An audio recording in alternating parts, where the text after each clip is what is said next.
اور ریت تپنی شروع ہو چکے تھے۔ حوالدار ہدایات دیتا ہوا انہیں پہاڑیوں کی طرف لے گیا۔ یہاں پانی کے آثار تھے اور کچھ سبزہ اگا ہوا تھا۔ ہل چلاتے ہوئے بدو کسانوں نے انہیں اپنی طرف آتے دیکھا اور کھجور کے درخت تلے رک کر پسینہ پہنچنے لگے۔ اس کا رنگ سیاہ اور گہرا لکیردار چہرہ تھا اور اس کے آہنی ہل کو خچر کھینچ رہا تھا۔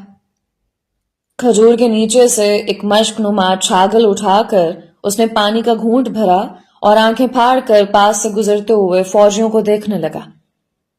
یہاں بارش ہوتی ہے؟ ایک سپاہی نے بھوری خشک زمین کی طرف اشارہ کر کے پوچھا۔ کسان چھاگل ہاتھ میں لٹکائے کھڑا رہا۔ یا ان کا پیشاب کافی ہوتا ہے؟ سپاہی نے خچر کی طرف اشارہ کیا۔ ان کے کہہ کے سن کر بدو نے چھاگل درخت کے تنے کے ساتھ رکھی اور سادگی سے ہنسنے لگا۔ اس کے اگلے دانت غائب تھے۔ باتیں مت کرو، حوالدار کڑکا۔ سور، کسی نے زیر لب کہا۔ وہ پہاڑیوں کا لمبا چکر لگا کر دوپہر کے وقت خیموں کی طرف لوٹے۔ عبداللہ نے ٹوپی اتار کر چہرہ اور بازو پونچھے اور اسے زمین پر دے مارا۔ آج 4 روز سے نہیں نہائے، دیکھو۔ وہ کپڑے جھاڑنے لگا۔ گرد مت اڑاؤ، نعیم نے تنگ آ کر کہا۔ میری ناک میں ریت بھر گئی ہے، ایک پنجابی سپاہی نے جس کے چہرے پر پسینے اور ریت کی لکیریں بنی تھیں گالی دے کر کہا۔ افسروں کو روز پانی ملتا ہے اور ہم جانور ہیں؟ تم جانوروں سے زیادہ بدبودار ہو، ایک پٹھان سپاہی خیمے کے باہر قمیض پھیلاتے ہوئے بولا۔ کیا ہی اچھا ہو اگر تم باہر آ کر لیٹو۔ انہوں نے وردیاں اتار کر رسیوں پر پھیلائیں اور سگریٹ لگا کر لیٹ گئے۔ پردہ سارا اٹھا دو، ہوا اندر آنے دو، کسی نے کہا۔ ایک صبح کو نعیم بریگیڈیئر میجر کے سامنے پیش ہوا۔ اس کا چھوٹا سا سبز رنگ کا خیمہ تھا جس میں اس کی اور اس کے حوالدار کلرک کی میز تھے۔ تم تعلیم یافتہ ہو؟ بریگیڈیئر میجر نے چشمہ اتارتے ہوئے پوچھا۔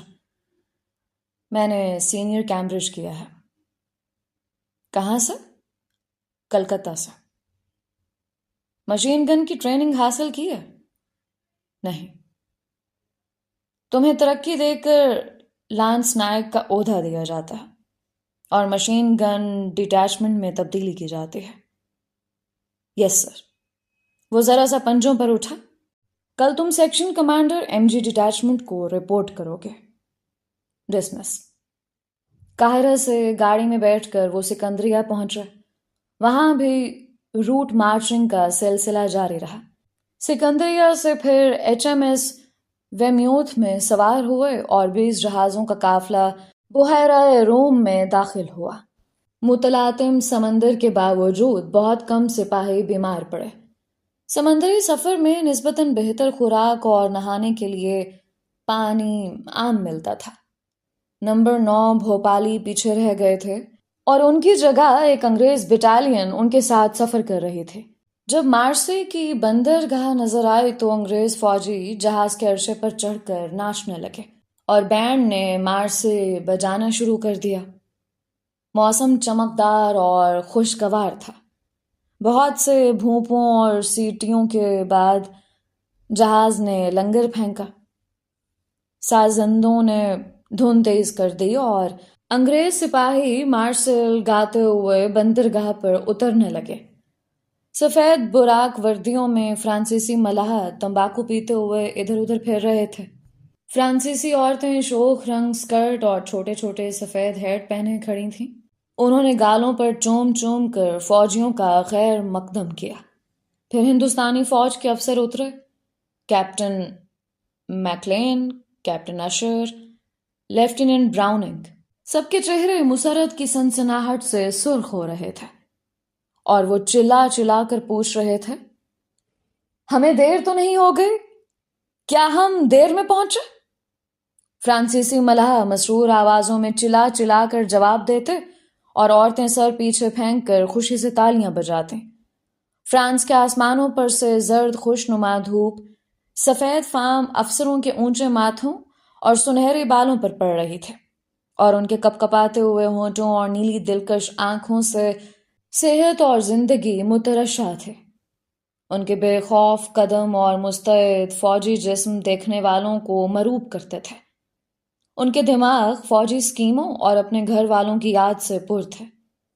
وہ ذہین، صحت مند اور پیارے انسان تھے، ایسے نوجوان جن کا بہت سے محبت کرنے والے دل انتظار کرتے ہیں اور جن کے گھروں کے دروازے ان کے لیے تمام عمر کھلے رہتے ہیں، جن کی تصویریں آتش دانوں پر سدا مسکراتی ہیں اور جن کی دی ہوئی انگوٹھیاں لڑکیوں کی انگلیوں پر ہمیشہ جگمگاتی ہیں۔ سورج نے اپنی خوبصورت ترین شعائیں ان پر پھینکی اور مسکرایا، تمہاری یادیں سدا جوان رہیں گی۔ 6 ماہ کے اندر اندر یہ سب میدان جنگ میں کام آ چکے تھے۔ ہندوستانی فوجیوں کو گزرتا دیکھ کر فرانسیسیوں نے ہیٹ اتارے اور زور زور سے انہیں ہلانے لگے۔ لا انڈینز! انہوں نے ایک دوسرے کو بتایا۔ بارلے ریس کورس میں کیمپ لگا تھا۔ تیسرے مشین گن سیکشن میں 2 مشین گنیں، 12 خچر، 16 سپاہی، لانس نائک نعیم، حولدار ٹھاکر داس اور سیکشن کمانڈر میک گریگر تھا۔ مارسلز کا ریس کورس وسیع اور خوبصورت تھا۔ اس جگہ کی مٹی سیاہ اور زرخیز تھی اور یہاں پانی کی فراوانی تھی۔ یہاں کا پانی میٹھا ہے، حولدار ٹھاکر داس نے سر پیچھے پھینک کر چھاگل سے پانی پیا۔ اور کھانا طاقتور ہے، لوگوں کا لباس بھی خوشنما ہے۔ نعیم نے چھاگل اسے پکڑ کر منہ سے لگائے، خاص طور پر عورتوں کا۔ ٹھاکر داس بوٹ پٹیوں سمیت لمبا لیٹ گیا۔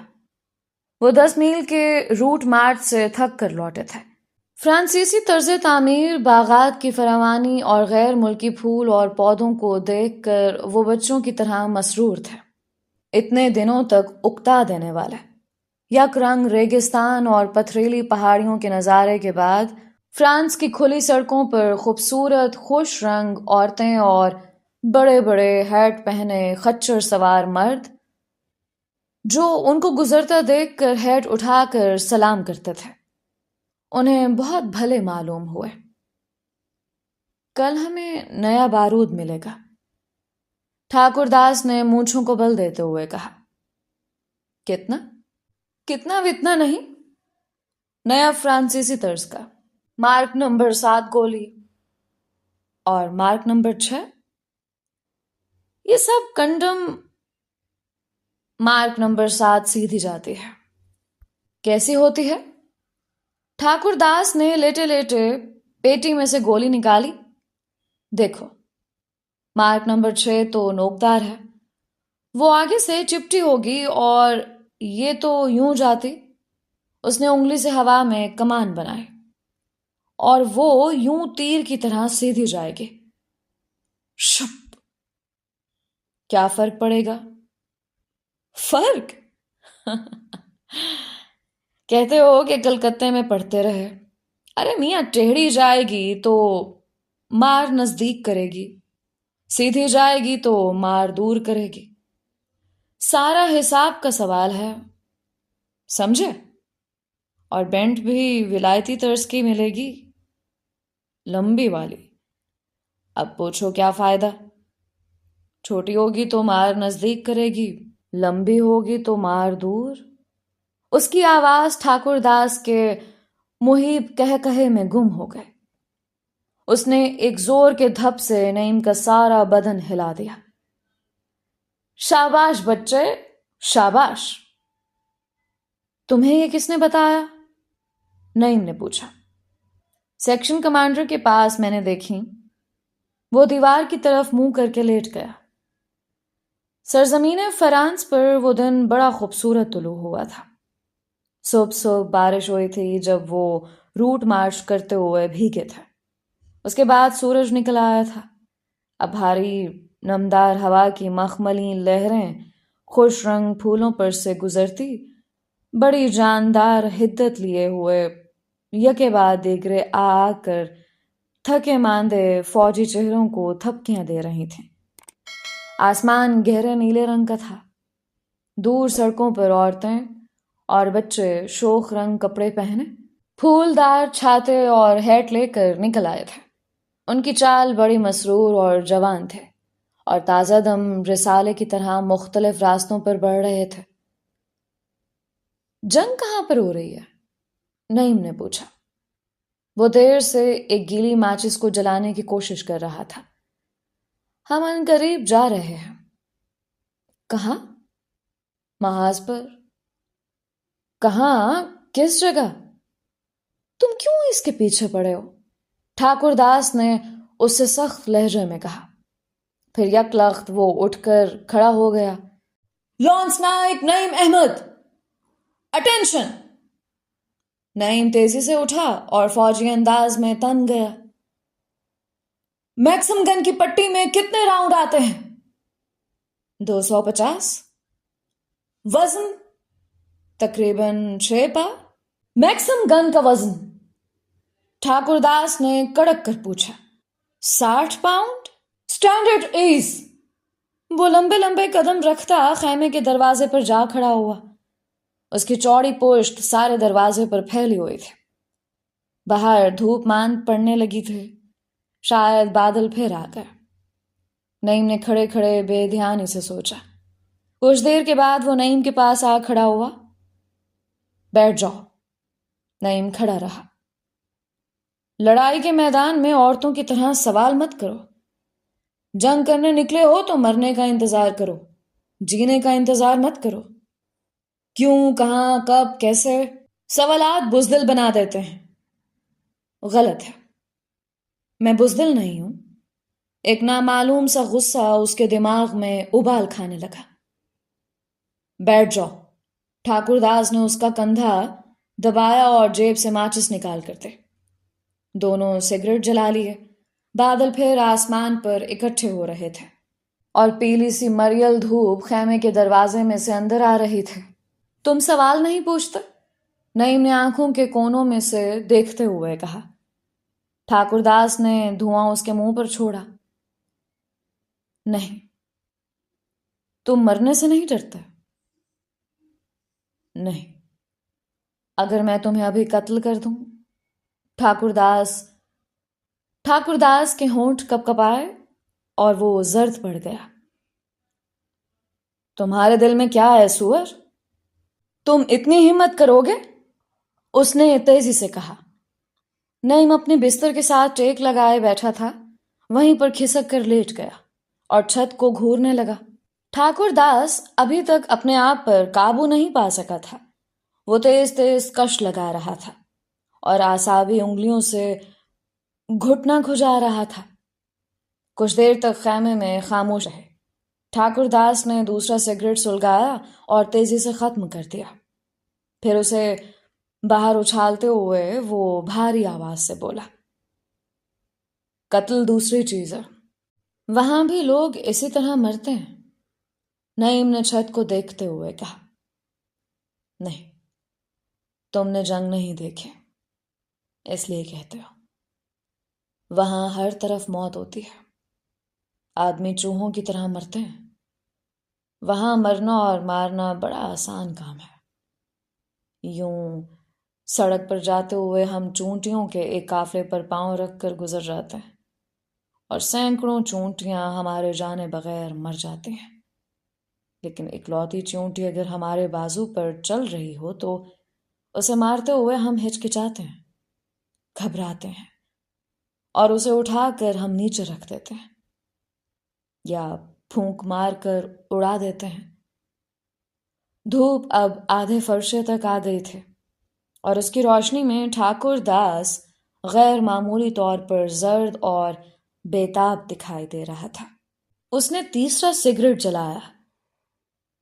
وہاں تم بے ضمیر ہو کر مار دیتے ہو، بالکل صاف بے داغ ضمیر کے ساتھ، اور مر بھی جاتے ہو۔ میدان جنگ میں موت کی تکلیف نہیں ہوتی؟ نعیم نے تمسخر کے ساتھ پوچھا۔ نہیں، شاید، پتہ نہیں، پر میں نے لوگوں کو چوہوں کی طرح مرتے ہوئے دیکھا ہے۔ اس نے کانپتی ہوئی انگلیوں سے سگریٹ ختم کیا اور دروازے سے باہر اچھال دیا۔ اس کا ایک گھٹنا تیزی سے ہل رہا تھا۔ میں اپنی موت سے نہیں ڈرتا، لیکن میرے 2 بچے ہیں۔ لنگر پر کھانے کا پہلا بھونپو ہوا۔ عورت کو دوسرا خامد مل جائے گا، پر بچے؟ میری بیوی کا پہلے خامد سے بچہ ہے۔ مجھے پتا ہے میں کبھی اسے اپنے بچے کی طرح نہیں دیکھ سکتا۔ اچھا؟ نعیم نے لیٹے لیٹے تمسخر سے کہا۔ ٹھاکر داس نے دل میں گالی دی اور دیوار کی طرف منہ کر کے لیٹ گیا۔ یا میں اپنی موت سے خوف زدہ ہوں؟ اس نے سوچا۔ بدبخت اس کے دل میں کیا ہے؟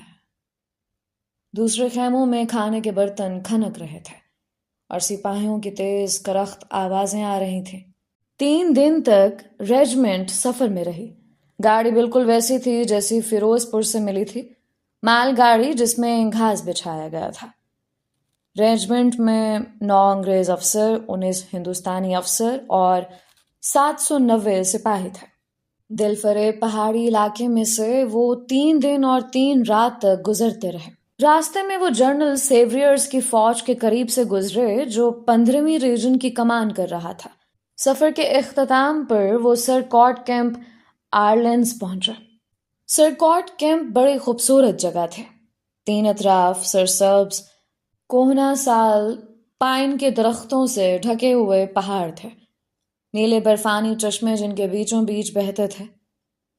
روٹ مارچ کرتے ہوئے جہاں چشموں پر رکتے، پیاس بجھاتے، تہہ میں چمکتے ہوئے رنگ برنگے پتھر اور سیپیاں چن کر جیبوں میں بھرتے، پائن کی خوشبودار چھاؤں میں دم لیتے، پھر بڑی بڑی چٹانوں پر سے گھوم کر بوٹوں سے کنکر اڑاتے ڈھلانوں پر اتر جاتے۔ پہاڑیوں پر اکا دکا مکان ملتے جو عموماً انگور کی بیلوں میں چھپے ہوتے اور آس پاس سفید ریشمی بھیڑوں کے ریوڑ چرا کرتے۔ کہیں کہیں کوئی مختصر سا گاؤں آ جاتا۔ ریجمنٹ وہاں 16 دن تک ہیڈ کوارٹرز کے احکام کے انتظام میں رکے رہے۔ ان کے قیام کے 5ویں روز ڈیوک آف کناٹ کے لڑکے ہزار Hines prince Arthur of Connaught نے ریجمنٹ کا معائنہ کیا۔ سفید گھوڑے پر سوار سفید اور سرخ شاہی وردی میں ملبوس وجیح شہزادے نے صبح کی ہلکی سرد دھوپ میں انہیں مخاطب کیا۔ مجھے وہ راحت ابھی تک یاد ہے جو چند برس بیشتر ریجمنٹ کو ہانگ کانگ میں دیکھ کر مجھ کو ہوئی تھے، اور آج آپ کو یورپ میں برٹش فوج کے پہلو بہ پہلو لڑنے کے لیے تیار دیکھ کر مجھے دگنی خوشی ہوئی ہے۔ میں آپ کی خوش قسمتی کے لیے دعا کرتا ہوں۔ امید ہے کہ چند روز تک محاذ پر ہماری ملاقات ہوگی۔ میں اپنے والد ریجمنٹ کے کرنل ان چیف کو لکھوں گا کہ آپ بہترین حالت میں ہیں۔ سپاہی دور تک آنکھوں کے کونوں سے شاندار سوار کو جاتے ہوئے دیکھتے رہے۔ 17ویں دن وہ آرلینز سے اسی گاڑی میں سوار ہوئے اور اگلے روز ایک نامعلوم مقام پر جا کر اترے جہاں پر چاروں طرف کاغذ سازی کے کارخانے تھے۔ روٹ مارچ کرتے ہوئے نمبر 57 فرنٹیئر فورس کے پاس سے گزرے۔ لمبی لمبی مونچھوں اور چھوٹی چھوٹی تیز آنکھوں والے پٹھان سپاہی جو خاردار تار کے اندر برتن دھو رہے تھے، اپنے دیس کے جوانوں کو دیکھ کر ہاتھ ہلانے اور تیز باریک آواز میں ہواؤ ہواؤ کرنے لگے۔ اگلے دن شام کے اندھیرے میں دور سے چونٹیوں کی طرح رینگتی ہوئی فوجی بسوں کی قطار نظر آئے۔ Number 129 Duke of Connaught's own Baloch regiment والوں کی آنکھیں خوشی سے چمک اٹھیں اور وہ تاروں پر ہاتھ رکھ کر دھڑکتے ہوئے دلوں کے ساتھ انتظار کرنے لگے۔ ہمارا لاریوں کا حصہ آ گیا، کل ہم محاذ پر ہوں گے، میں توپ کی آواز یہاں سے سن سکتا ہوں۔ دوسرا سپاہی ہنسا۔ پھر تم رستے میں ہی مر جاؤ گے، کبھی گولہ نہ دیکھ پاؤ گے۔ دانت مت نکالو، محاذ یہاں سے 200 میل پر ہے، سٹاف کیپٹن کہہ رہا تھا۔ بیلجیم میں؟ فرانس میں لڑائی نہیں ہو رہی کیا؟ اس طرف نہیں۔ بسیں آ کر نمبر 57 فرنٹیئر آفیسر کے پاس رک گئیں اور ریجمنٹ سوار ہونی شروع ہوئے۔ بلوچیوں کے ساتھ نیچے آ پڑے اور آنکھیں مان پڑ گئیں۔ اس رات چند یونٹوں کو کاغذ کے کارخانوں کے ارد گرد ان مکانوں میں پوسٹ کیا گیا جو نمبر 57 FF کے جانے سے خالی ہو گئے تھے۔ اگلے روز ریجمنٹ کو اپنا گاڑیوں کا حصہ مل گیا اور وہ 39 گھنٹے کے سفر کے بعد بیلجیم کی سرحد پار کر کے میدان جنگ میں داخل ہوئے۔ گاڑیاں انہوں نے آرکس کے مقام پر چھوڑیں اور ہالی بیک میں قیام کیا۔ اصل محاذ ہالی بیک سے 3 میل کے فاصلے پر تھا۔ سارے مکان اور دکانیں شہری آبادی سے خالی ہو چکے تھے۔ مکانوں پر گورے رسالوں، رجمنٹوں اور توپ خانے کا قبضہ تھا، جن میں 3 یورپی اقوام کے لوگ، بیلجین، فرانسیسی اور انگریز شامل تھے۔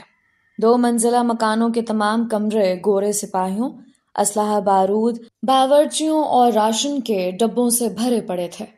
ہیڈ کوارٹر سٹاف الگ الگ مکانوں میں تھا۔ مکانوں سے ذرا فاصلے پر دکانیں تھیں، جنہیں خالی کر کے فرش پر مکئی کے ناڑ بچھائے گئے تھے۔ ان میں رسالوں کے گھوڑے اور خچر بند تھے۔ جو دکانیں بچ رہی تھیں وہ ہندوستانی فوجیوں کے لیے مخصوص کی گئیں۔ اکتوبر کے آخری دن تھے۔ باہر تیز سرد ہوا چل رہی تھی اور رات ہالی بیک پر بہت نیچے جھک آئی تھی۔ سپاہی خشک گوشت کے ٹکڑے اور پنیر کھانے کے بعد سونے کی تیاری کر رہے تھے۔ چند ایک سو بھی چکے تھے۔ پائن کے درختوں کی چوٹیاں دور اوپر اندھیرے میں آہستہ آہستہ ہل رہی تھیں اور ان کی بوڑھی انگلیوں کی طرح جھکی ہوئی جھری دار شاخیں اور تیز نوکیلے سبز پتے رات کے مخصوص اسرار میں سائیں سائیں کر رہے تھے۔ دکان میں تمباکو، پنیر اور مکئی کے ناڑوں کی ملی جلی بو پھیلی ہوئی تھی۔ ایک خالی الماری میں مدھم سی لالٹین جل رہی تھی۔ دیوار کے ساتھ 2 مشین گنیں جن کی نالیوں پر خول چڑھے تھے کھڑی تھیں۔ بارود سیکشن کمانڈر کے پاس تھا۔ خچر محفوظ ہیں؟ حوالدار ٹھاکر داس نے کمبل تانے ہوئے پوچھا۔ ہاں، نعیم بستر لگا رہا تھا۔ اس نے چند ناڑ اکٹھے کر کے ان کا سرہانہ بنایا اور ہاتھ سے دبا کر دیکھا۔ پہرے پر کون ہے؟ احمد۔ اس کے بعد 2 بجے ریاض بدلی کرے گا۔ سونے سے پہلے چیک کر لینا۔ ٹھاکر داس نے اسے گھٹنے اٹھا کر بستر کا خیمہ بناتے ہوئے کہا۔ ایک سپاہی نے کمبلوں میں کروٹ بدلی اور بھاری خواب آلود آواز میں بڑبڑایا، یہ تو مکئی بھی سالی سرد ہے۔ لیٹتے ہی نعیم کے نتنوں میں خشک مکئی کی مانوس بو داخل ہوئی۔ خواب آلود سانسوں کی حرارت اور انسانی بو آہستہ آہستہ کمرے میں پھیل رہی۔ جب بستر گرم ہو گیا تو اس نے اندر ہی اندر ہاتھ بڑھا کر بوٹ اتارے اور باہر دھکیل دیے۔ دور کسی مکان میں سے ایک اونچا کرخت کہکہا بلند ہوا اور گہری رات میں گم ہو گیا۔ تمہارے پاس سگریٹ ہے؟ ٹھاکر داس نے اٹھ کر بیٹھتے ہوئے پوچھا۔ ہاں۔ 1-2؟ نعیم نے سگریٹ اسے پکڑایا۔ دروازے کے پاس چلے جاؤ، یہاں مت پینا۔ تمہیں نیند آ رہی ہے؟ نہیں، مگر میں خوب گرم ہو گیا ہوں۔ آؤ وہاں بیٹھے۔ دونوں کمبل اوڑھ کر دروازے کے پاس ننگے فرش پر جا بیٹھے اور خاموشی سے سگریٹ سلگا کر پینے لگے۔ فرش بڑا ٹھنڈا ہے، نعیم نے کہا۔ تھوڑے سے ناڑ کھینچ لو، لگنے دو آگ۔ جب حملہ شروع ہوگا تو کس کو پتا ہے اس جگہ کا کیا حشر ہوگا۔ نعیم نے ناڑ مڑوڑ کر فرش پر رکھے اور ان پر اکڑوں بیٹھ کر کمبل کی آرام دہ حرارت محسوس کرنے لگا۔ محاذ 3 میل پر ہے۔ ٹھاکر داس نے بڑا سا ہاتھ بڑھی ہوئی داڑھی پر پھیرا۔ خاموش کیوں ہے؟ صرف گیدڑ بول رہے ہیں۔ جرمنوں نے ابھی حملہ شروع نہیں کیا۔ ہماری لائنوں میں اس وقت کون ہے؟ گورا رسالہ۔ کیا ضروری ہے کہ جرمن حملہ کریں؟ تھوڑی دیر کے بعد نعیم نے پوچھا۔ پتہ نہیں، ٹھاکر داس نے ناڑ چباتے ہوئے کہا، مگر ان کی فوج زیادہ ہے، 1 ڈویژن یا اس سے بھی زیادہ۔ اس نے سگریٹ پھینکنے کے لیے لوہے کا کواڑ کھولا۔ بھیگی ہوئی سرد ہوا نعیم کے چہرے سے ٹکرائی۔ ایک گیدڑ نے بالکل سامنے آ کر آواز نکالی۔ اگلی دکانوں میں سے خچروں میں بھگدڑ مچنے اور ایک خچر کے مکئی کے ناڑوں پر پیشاب کرنے کی آواز آنے لگے۔ نعیم نے سر باہر نکالا۔ سپاہی احمد خان! اندھیرے میں سے احمد خان کے رائفل کے دستے پر ہاتھ مارنے اور جواب دینے کی آواز آئی۔ شاباش! باہر ہلکی ہلکی خاموش بارش ہو رہی تھی اور پائن کی چوٹیوں میں بادل پھر رہے تھے۔ تھوڑے تھوڑے وقفے پر بجلی چمکتی۔ یہ موسم جنگ کے لیے خطرناک ہوتا ہے، ٹھاکر داس نے تشویش سے کہا۔ نعیم نے خاموشی سے دروازہ بند کر دیا۔ جب خاموش بارش ہو رہی ہو تو آواز دور تک جاتی ہے اور بجلی۔ اچھا ہے کہ آج حملہ نہیں ہوا۔ ہاں، سب سے زیادہ خطرناک تو برف باری ہوتی ہے۔ دور مشرقی آسمان پر سے گرر گرر کی آواز آنی شروع ہوئی۔ وہ آ رہا ہے، ٹھاکر داس نے چونک کر کہا۔ وہ کان لگائے سنتے رہے۔ ہلکی گرجدار آواز قریب آ رہی تھی۔ نعیم نے جلدی سے اٹھ کر لالٹین پر بہت سے ناڑ پھینکے۔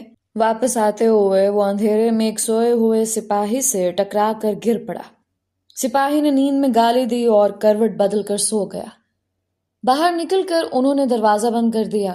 مہین پھوار سے لکڑی کا پائیدان گیلا اور پھسلواں ہو رہا تھا۔ سامنے اندھیرے میں پائن کے درخت بھاری سیاہ بھوتوں کی طرح کھڑے تھے۔ خوفناک آواز دافتن بالکل قریب آ گئی۔ ٹھاکر داس اور نعیم بے جان لکڑی کے تختوں کی طرح زمین پر گرے اور بے سود لیٹے رہے۔ درختوں کے اوپر ایک دھندلی سبز بتی نمودار ہوئی اور تیزی سے مغرب کے سمت گزر گئی۔ بدبخت! 1000 توپوں کی آواز ہے، ٹھاکر داس نے سرگوشی سے کہا۔ نیم روشن سفیدی مائل بادل دکانوں کی چھتوں پر آ گئے تھے اور تاریک پھوار خاموشی سے ان کے چہرے کو بھگو رہی تھے۔ وہ اٹھے اور واپس دکان میں داخل ہوئے۔ یہ ہوائی جہاز تھا، ٹھاکر داس نے اپنے آپ سے بات کی۔ جرمنوں کا تھا؟ پتہ نہیں۔ ہری بتی تھی، سب کی ہری ہوتی ہے۔ کپ کپاتی ہوئی انگلیوں سے انہوں نے دوبارہ سگریٹ سلگائے۔ ہوائی جہاز کے ساتھ ان کا یہ پہلا تجربہ تھا۔ سگریٹ یہیں ختم کر دو، مورچوں میں نہیں پی سکتے، ٹھاکر داس بولا۔ کیوں؟ سگریٹ پر گولی پڑے گی اور جبڑے صاف کر جائے گی۔ ہر بات پر کیوں کیوں؟ وہ خاموشی سے دھواں اڑاتے رہے۔ کمرے میں سونے والوں کے خراٹوں کی آواز بلند ہوتی جا رہی تھی۔ شاید کل ہم چلے جائیں۔ کہاں؟ فائرنگ لائن پر۔ نعیم نے ایک لہجے کو اسے غور سے دیکھا۔ اب تم کیوں پوچھتے ہو؟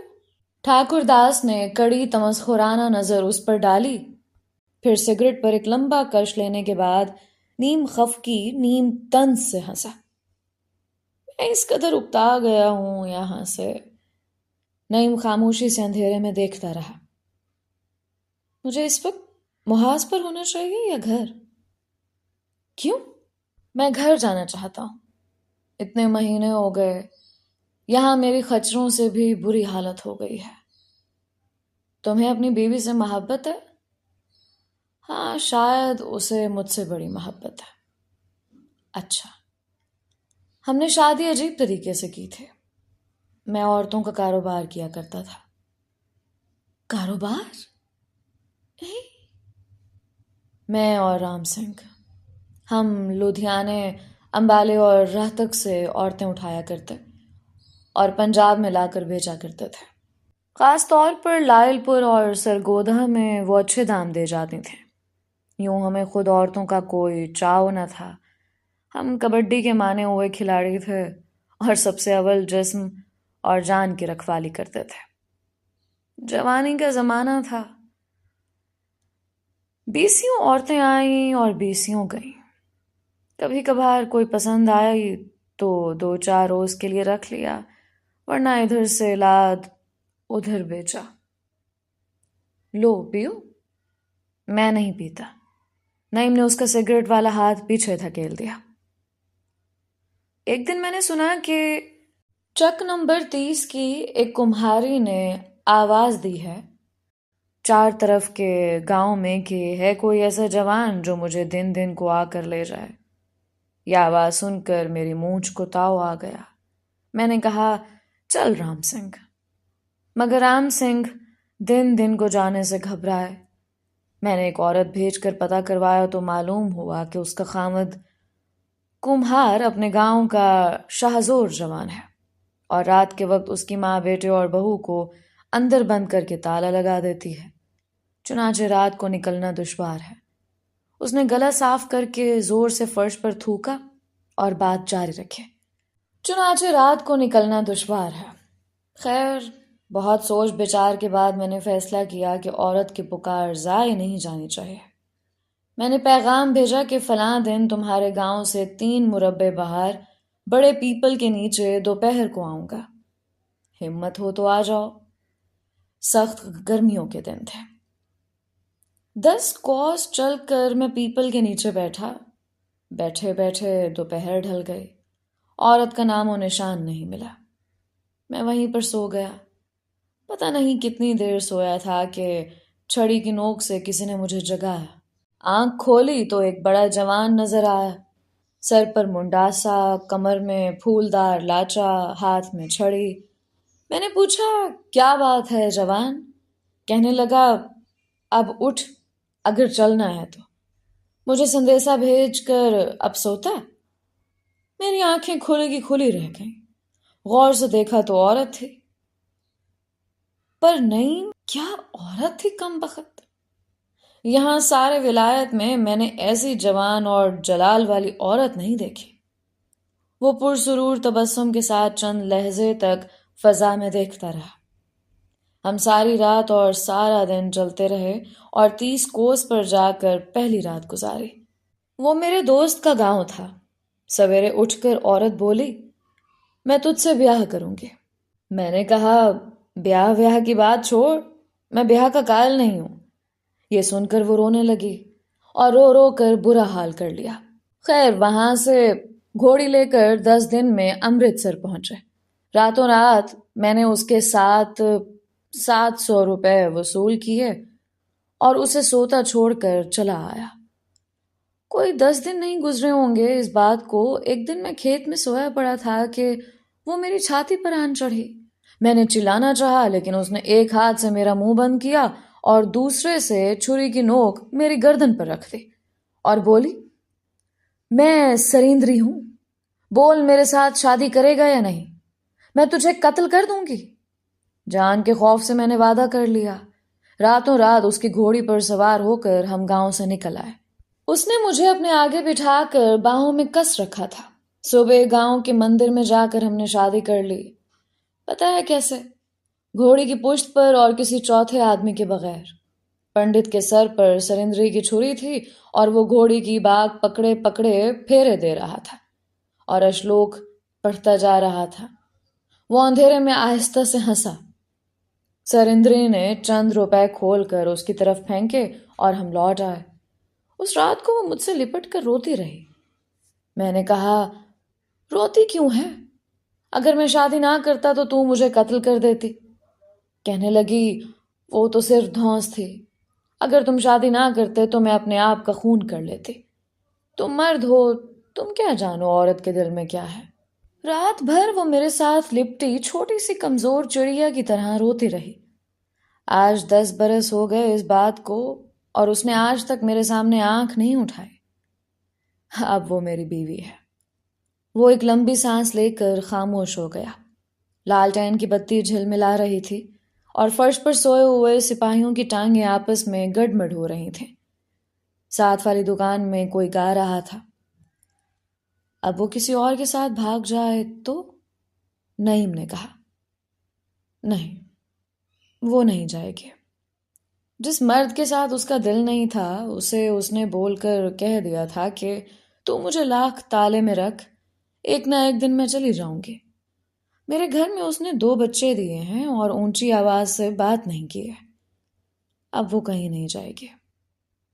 تم نہیں جانتے نعیم، عورت جب محبت کرنے پر آتی ہے تو ختم ہو جاتی ہے۔ محبت کرنے کے لیے اتنا بڑا دل چاہیے. وہ دلیر عورت ہے، میں جانتا ہوں. ورنہ میں نے ایسی بھی عورتیں دیکھی ہیں جو ایک گھر میں 5 بچے جننے کے بعد دوسرے مرد کے ساتھ بھاگ جاتی ہیں. وہ رکا. عورتیں بری نہیں ہوتی، یہ میرا یقین ہے، پر اپنے اپنے حوصلے کی بات ہے. جس کا حوصلہ نہیں ہوتا وہ کبھی محبت نہیں کر سکتے. اسے ساری عمر دھوکہ دہی سے کام لینا پڑتا. ٹھاکر داس نے اپنے نیچے سے ناڑ نکال کر سوئے ہوئے سپاہیوں پر پھینکے اور کمبل جھاڑ کر اٹھ کھڑا ہوا. تم پہلے شخص ہو جس کو میں نے یہ قصہ سنایا ہے. نعیم نے سر باہر نکالا. سپاہی ریاض احمد، شاباش. اس نے دروازہ بند کر دیا. بارش ہو رہی ہے؟ ٹھاکر داس نے پوچھا. نعیم نے کوئی جواب نہ دیا. وہ کچھ سوچتا ہوا بستر سیدھا کر رہا تھا. ساتھ کی دکان میں گانے والے سپاہی کی کرخت غمگین بھاری آواز چھوٹے چھوٹے سر بناتی رات کے اتاہ سناٹے میں گم ہو رہی تھے. بادل پھٹنے سے چاند سامنے آ گیا تھا اور گیلے پائن کی بوڑھی انگلیاں اور لمبے نوکدار پتے روشن آسمان کے مقابل سیاہ اور ساکت تھے، اور ان پر سے پانی کے قطرے خاموشی سے نیچے پتھروں پر گر رہے تھے. ٹھاکر داس کمبلوں میں ہلا اور بولا، مگر میرے 2 بچے ہیں. مت سوچو مت سوچو، نعیم نے بستر میں دھنستے ہوئے کہا. رات بہت گزر گئی ہے،